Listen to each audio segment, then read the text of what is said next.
Dave Parody here with another Slide Makeover video podcast based on the ideas in my book, The Visual Slide Revolution. Today I want to talk about breaking an addiction that I find far too many presenters have to what I call bulletizing a single point. Now I know bulletizing isn't a real word, but trust me, let me show you the example.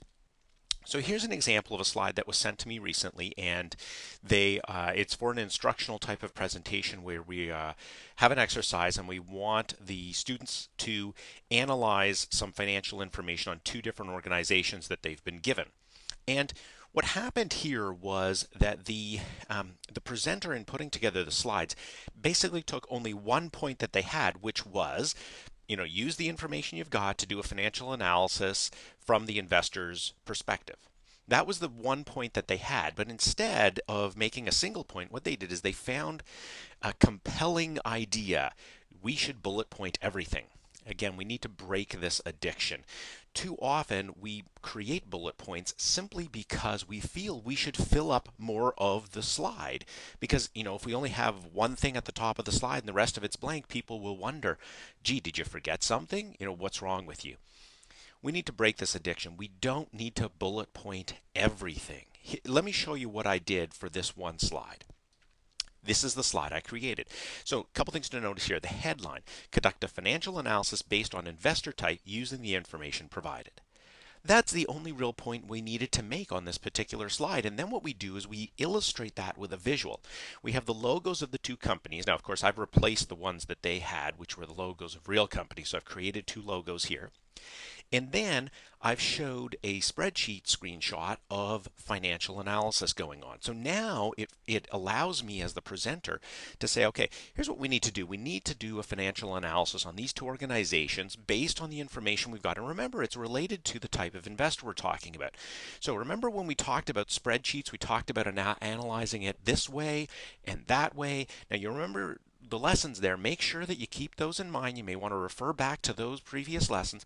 And now, as a presenter, I'm able to actually talk with my students, talk with the people in my audience about how this should be done. Instead of what the other slide did, which basically I had to read it because it was really three parts of one sentence. And it's this addiction to bulletizing that I think we need to break. And so the lessons today are around how do we stop bulletizing it. So before we get to the lessons, again, if you want more information on the book, go to www.visualsliderevolution.com. For more information on my other books, videos, training, consulting services, go to my main website, www.ThinkOutsideTheSlide.com. So our lessons today for breaking this addiction that I find too many presenters have to feeling that they need to bulletize every single point. First of all, I don't want you to think that I'm suggesting stuff 3, 4, 5 key points on a single slide. No, I'm not suggesting that.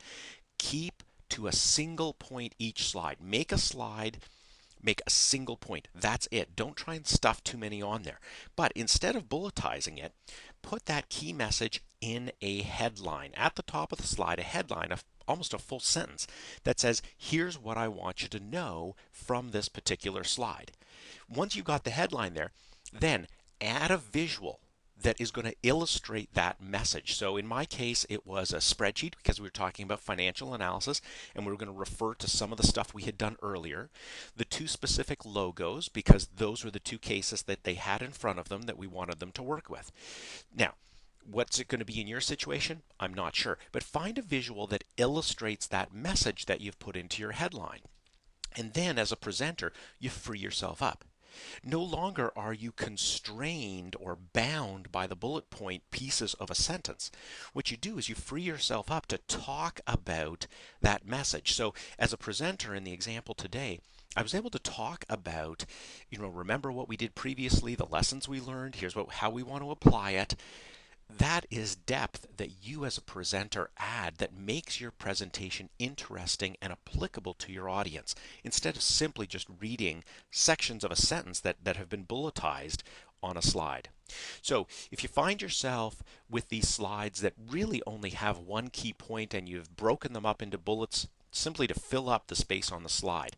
Use the lessons from today's makeover to break that addiction to bulletizing a single point and instead use visuals that free you up to be a much more effective and persuasive presenter.